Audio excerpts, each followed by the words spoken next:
बच्चों, आज का हमारा टॉपिक है आयनिक इक्विलिब्रियम में कॉमन आयन इफेक्ट। जब आप कॉमन आयन इफेक्ट की बात करते हो तो क्या होता क्या है वो बात देखें एक बार। आपके पास एक वीक इलेक्ट्रोलाइट है, और जो वीक इलेक्ट्रोलाइट जो है उसका मान लो वो वीक इलेक्ट्रोलाइट आपके पास अमोनियम हाइड्रोक्साइड है, NH4OH है। ये डिसोशिएट होती है NH4 positive plus OH negative में वापस जुड़ जाती है। वीक इलेक्ट्रोलाइट में डिग्री ऑफ डिसोसिएशन कम ही होता है, बहुत कम होता है। अब हम कॉमन आयन इफेक्ट की बात कर रहे हैं। हम इस वीक इलेक्ट्रोलाइट, जिस वेसल में ये वीक इलेक्ट्रोलाइट हमने ले रखी है, उसी वेसल में ये वीक इलेक्ट्रोलाइट थी, वीक इलेक्ट्रोलाइट है। इसी वेसल में हम एक स्ट्रॉन्ग इलेक्ट्रोलाइट डालते हैं, इसी का साल्ट डाल दिया, मान लो NH4Cl। जो भी साल्ट होते हैं वीक इलेक्ट्रोलाइट के, वो स्ट्रॉन्ग इलेक्ट्रोलाइट की तरह से बिहेव करते हैं। स्ट्रॉन्ग इलेक्ट्रोलाइट वो होती हैं जो कंप्लीट रूप से आयनाइज होती हैं। ये कंप्लीट रूप से टूट गया, NH4 positive plus Cl negative. अब जब ये कंप्लीट रूप से डिसोशिएट हुआ, एक ही वेसल में रिएक्शन हुआ, तो कॉमन आयन इफेक्ट क्या है? जैसे ही एक वेसल में रिएक्शन हुआ, NH4 पॉजिटिव आयंस जो थे, NH4 पॉजिटिव आयंस मिले। NH4 इसी वेसल के अंदर NH4 पॉजिटिव आयंस की कंसंट्रेशन बढ़ गई, बढ़ी या नहीं बढ़ी? बढ़ गई कंसंट्रेशन बढ़ने से, NH4 पॉजिटिव आयंस की कंसंट्रेशन बढ़ने से क्या हुआ? हमने एक प्रिंसिपल पढ़ा था, यदि याद हो तो आपको, Le Chatelier principle. Le Chatelier principle, ये प्रिंसिपल कहता है if a reaction at equilibrium is disturbed by change in concentration, pressure, temperature, then the equilibrium will shift in such a direction to undo the effect. तब वो equilibrium उस direction में shift होगा जहाँ पर उस चेंज का इफेक्ट अनडू होता है। जैसे ही हमने इस वेसल में, जिसमें वीक इलेक्ट्रोलाइट थी, इसमें हमने स्ट्रॉन्ग इलेक्ट्रोलाइट डाली, तो NH4 पॉजिटिव आयंस की कंसंट्रेशन बढ़ गई। और जैसे ही कंसंट्रेशन NH4 पॉजिटिव आयंस की कंसंट्रेशन बढ़ी, ली चैटलियर प्रिंसिपल कहता है यदि प्रोडक्ट के अंदर कंसंट्रेशन बढ़ेगी तो प्रोडक्ट शिफ्ट होगा बैकवर्ड डायरेक्शन में। प्रोडक्ट जो है वो आपके पास बैकवर्ड डायरेक्शन में शिफ्ट हो जाएगा। NH4 पॉजिटिव आयंस कंसंट्रेशन बढ़ेगी, प्रोडक्ट बैकवर्ड डायरेक्शन में शिफ्ट होगा। और जब बैकवर्ड में शिफ्ट हुआ प्रोडक्ट, तो ये थोड़ा बहुत जो डिसोशिएट हो रहा था NH4OH weak electrolyte NH4 positive OH negative में, वो वापस जुड़ने लग गई। ये प्रोडक्ट बैकवर्ड डायरेक्शन में शिफ्ट हुआ, बैकवर्ड में शिफ्ट हुआ, इट मीन्स NH4 पॉजिटिव और OH नेगेटिव वापस कंबाइन होकर NH4OH बनाने लग गया। तो कॉमन आयन इफेक्ट की डेफिनेशन क्या है? कॉमन आयन इफेक्ट को डिफाइन क्या करते हैं? It is defined as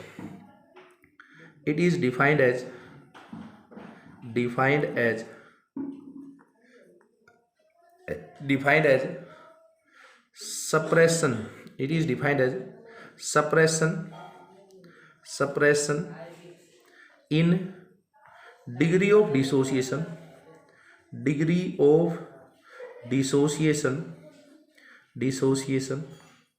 of a weak electrolyte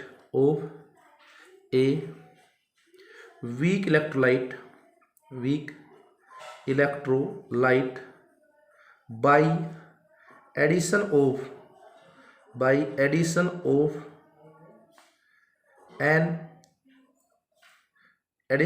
a strong electrolyte containing a common ion, यानी हमने डिफाइन किया कि कॉमन आयन इफेक्ट क्या है। It is defined as suppression in degree of dissociation, यानी डिग्री ऑफ डिसोसिएशन जो थी वो सप्रेस हो गई, वीक इलेक्ट्रोलाइट की डिग्री ऑफ डिसोसिएशन और कम हो गई, by addition of a strong electrolyte containing common ion. क्यों हुई सप्रेस, ये मैंने बता दिया कि जो इलेक्ट्रोलाइट आप डाली जिसमें जो कॉमन आयन था उसकी, इसकी कंसंट्रेशन बढ़ गई, उसकी वजह से ली चैटलियर प्रिंसिपल कहता है कि जिसकी प्रोडक्ट कंसंट्रेशन बढ़ेगी तो रिएक्शन बैकवर्ड डायरेक्शन में जाएगा, यानी प्रोडक्ट की कंसंट्रेशन घटाना चाहेगा और इसलिए बैकवर्ड में जाएगा। और एग्जाम्पल यदि हम ले तो हमारे पास सेकंड एग्जाम्पल आता है, हमारे पास वीक इलेक्ट्रोलाइट है एसिटिक एसिड की बात करें, CH3COOH टूटा, CH3COO negative plus H positive में वापस जुड़ने लग गया। वीक इलेक्ट्रोलाइट है, वीक इलेक्ट्रोलाइट है, एक ऐसा आयन डाल दिया, एक ऐसी इलेक्ट्रोलाइट डाल दी जिस वेसल में रिएक्शन हो रहा था उसमें, जिसमें एक कॉमन आयन हो, तो इसी का साल्ट डाल दो, स्ट्रॉन्ग इलेक्ट्रोलाइट की तरह बिहेव करेगा। साल्ट डाल दिया इसी का CH3COONA, ये आपके पास बिहेव करेगा स्ट्रॉन्ग इलेक्ट्रोलाइट की तरह से, ये आपके पास स्ट्रॉन्ग इलेक्ट्रोलाइट बिहेव करेगा। और जब ये आपके पास स्ट्रॉन्ग इलेक्ट्रोलाइट बिहेव करेगा तो ये टूटेगा CH3CO negative plus Na positive. अब ये इसके अंदर ये डालने से इसकी कंसंट्रेशन बढ़ी या नहीं बढ़ी? कंसंट्रेशन बढ़ी यदि इसकी कंसंट्रेशन बढ़ी तो ये इक्विलिब्रियम जो ली-चैटली प्रिंसिपल है उसके अनुसार ये इसको कम करना चाहिए। कम होगी जब ये रिएक्शन बैकवर्ड डायरेक्शन में आएगा, तो ये आपके पास डिग्री का डिसोसिएशन का क्या होगा? सप्रेशन। ये बच्चों कॉमन आयन इफेक्ट था। दूसरा टॉपिक आज का जो हम पढ़ रहे हैं, सेकंड टॉपिक, वो हमारे पास है solubility product and ionic product. Ionic product and solubility product.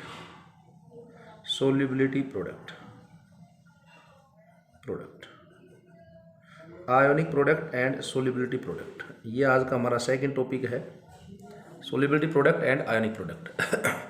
जब आप सोल्युबिलिटी प्रोडक्ट और आयोनिक प्रोडक्ट की बात करते हो तो क्या कॉन्सेप्ट है? एक साल्ट है आपके पास AB, सॉलिड साल्ट है। ये इसको जब आप डिसोशिएट करते हो पानी के अंदर तो ये टूट गया, डिजोल्व हो गया, ये A positive plus B negative aqueous में A positive B negative aqueous में डिसोशिएट हो गया। ये आपके पास सॉलिड साल्ट था, ये डिजोल्व हो गया।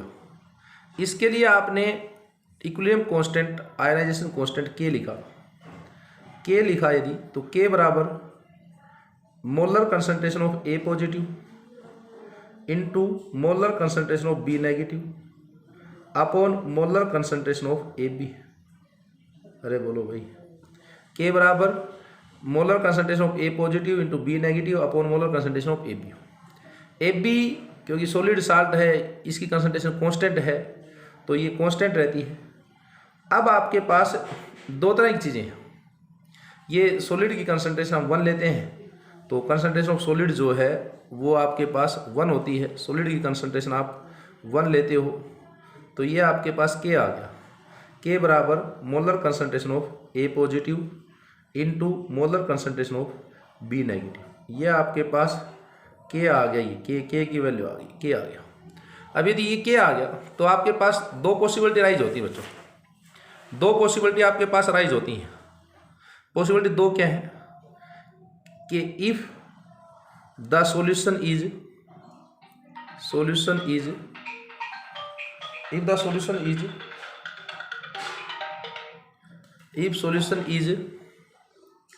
अनसैचुरेटेड, यदि सॉल्यूशन अनसैचुरेटेड है, if the solution is unsaturated.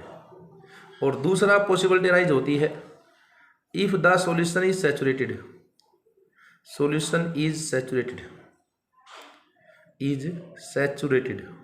यदि सॉल्यूशन सैचुरेटेड है या फिर सॉल्यूशन अनसैचुरेटेड है। If the solution is saturated और दूसरी क्या है, if the solution is unsaturated. यदि सॉल्यूशन आपके पास अनसैचुरेटेड है तो ये जो K आया ना, K आपके पास, इस K को आप कहोगे K आयोनिक प्रोडक्ट। अनसैचुरेटेड के केस में ये आयोनिक प्रोडक्ट होगा और ये K किसके बराबर आ गया? Molar concentration of A positive into molar concentration of B negative. और यदि सॉल्यूशन सैचुरेटेड हुआ जिसमें और सॉल्यूट डिजोल्व नहीं कर सकते तो इस K जो आया, इस K को आप कहोगे K सोल्युबिलिटी प्रोडक्ट। इस K को आप क्या कहोगे? Solubility product. और ये भी आपके पास किसके बराबर होगा? Molar concentration of A positive into molar concentration of B negative. अब फैक्ट क्या है कि बहुत से साल्ट ऐसे हैं जो स्प्रेंगली सोल्यूबल है, जो साल्ट स्प्रेंगली सोल्यूबल हैं उन साल्ट्स की सोल्युबिलिटी नेग्लिजिबल होती है ऑलमोस्ट। जैसे कई साल्ट्स हैं, salts like AgI, BaSO4, PbSO4, PbI2, PbI2, etc. are sprangly soluble. Sparingly soluble. अब स्प्रैंगली सोल्यूबल यदि हैं तो स्प्रैंगली सोल्यूबल का मतलब है कि बहुत कम solubility, very less solubility, very less solubility. बच्चा कहता है कितनी लेस सोल्यूबिलिटी, तो सोल्यूबिलिटी इतनी लेस कि थोड़ा सा भी यदि साल्ट डालोगे तो सैचुरेटेड सॉल्यूशन ही बनेगा। BaSO4 को पानी में डिजोल्व करोगे, BaSO4 को, तो BaSO4 पानी में टूटेगा, Ba+2 प्लस SO4-2, और इसका जो सॉल्यूशन होगा ना वो सैचुरेटेड सॉल्यूशन ही बनेगा। थोड़ा सा ही डिजोल्व करोगे, एक बिल्कुल थोड़ा सा डिजोल्व करोगे तभी सैचुरेटेड बनेगा, और फालतू डिजोल्व ही नहीं कर पाओगे। तो स्प्रैंगली सोल्यूबल साल्ट जिनकी सोल्यूबिलिटी बहुत कम होती है, और स्प्रैंगली सोल्यूबल साल्ट जो होते हैं दे फॉर्म सैचुरेटेड सॉल्यूशन, वो सैचुरेटेड सॉल्यूशन ही बनाते हैं। और जब सैचुरेटेड सॉल्यूशन बनाते हैं तो उनके लिए हम हमेशा KSP लेते हैं, KSP सोल्यूबिलिटी प्रोडक्ट ही लेते हैं, सोल्यूबिलिटी प्रोडक्ट लेते हैं। अब एप्लीकेशन क्या है, तो एप्लीकेशन क्या है सोल्यूबिलिटी प्रोडक्ट की, रासायनिक प्रोडक्ट की। हम देखते हैं कि कई चीज़ें हम पानी में डिजोल्व करते हैं तो प्रिसिपिटेट बन जाते हैं, कई बार नहीं बन पाते हैं। तो क्या बेसिक कॉन्सेप्ट क्या है, प्रिसिपिटेट कब बनेगा कब नहीं बनेगा प्रिसिपिटेट। इफ के आयोनिक प्रोडक्ट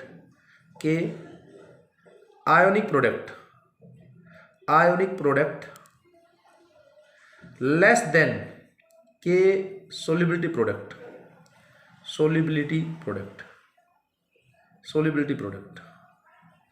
तो उस केस में नो प्रिसिपिटेशन, कोई प्रिसिपिटेशन नहीं होगा, नो प्रिसिपिटेशन नहीं होगा, यानी कोई भी प्रिसिपिटेट नहीं बनेगा। आयनिक प्रोडक्ट का महज सोल्यूबिलिटी प्रोडक्ट ज़्यादा है, प्रिसिपिटेशन नहीं बनेगा। दूसरा, के आयोनिक प्रोडक्ट ग्रेटर है KSP से, KSP precipitation takes place, precipitation होगा प्रिसिपिटेशन टेक्स प्लेस। और भाई थर्ड जो है आयोनिक प्रोडक्ट बराबर है KSP के, तो उस केस में भी no PPT, no precipitation. Ionic product KSP ज़्यादा है तो प्रिसिपिटेशन नहीं होगा, उस केस में भी प्रिसिपिटेशन नहीं होगा। अब बच्चों यदि आपने देखा तो हमें पता चल गया कि प्रिसिपिटेशन होगा या नहीं होगा, ये बात हमें पता चल गई। दूसरी बात हमारे से पूछा जाता है कि आप सोल्यूबिलिटी प्रोडक्ट के लिए एक्सप्रेशन लिखो, तो इसके ऊपर बेस्ड क्वेश्चन देखें। तो एक तो हमारे पास एक्सप्रेशन आती है, expression for solubility product, expression for solubility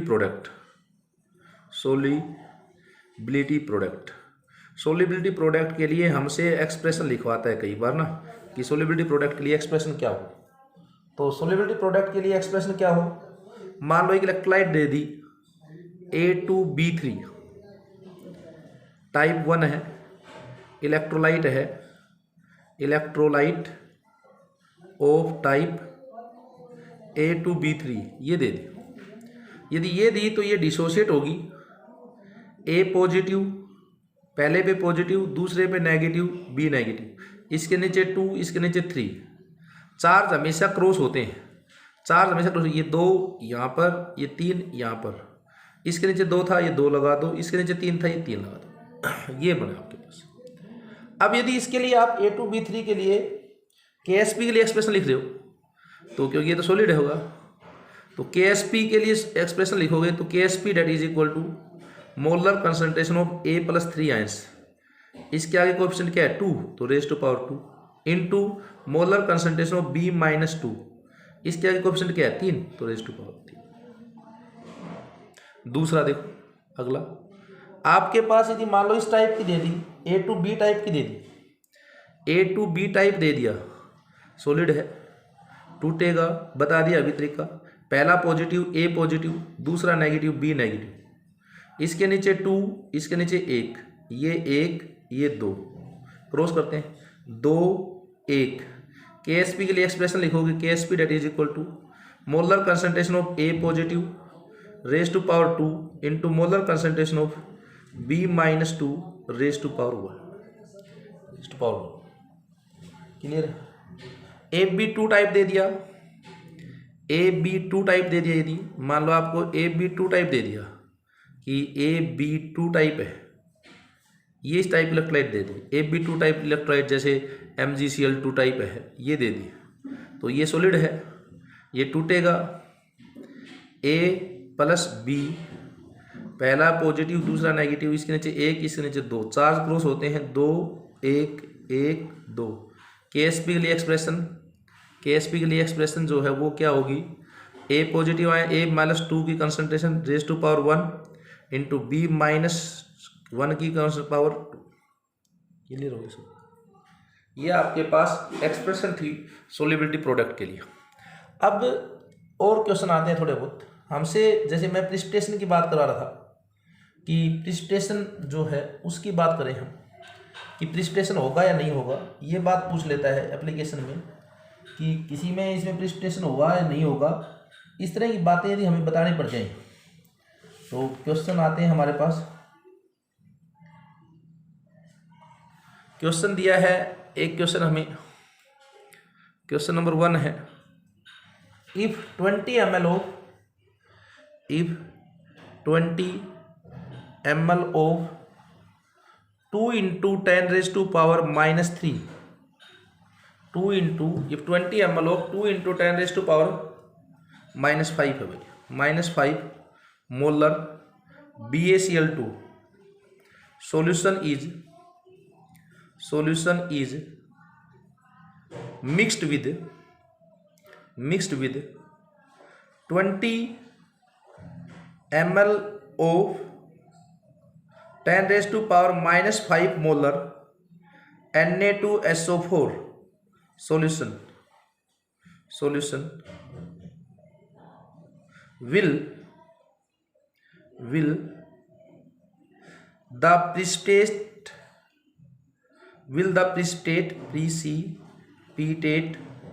of BaSO4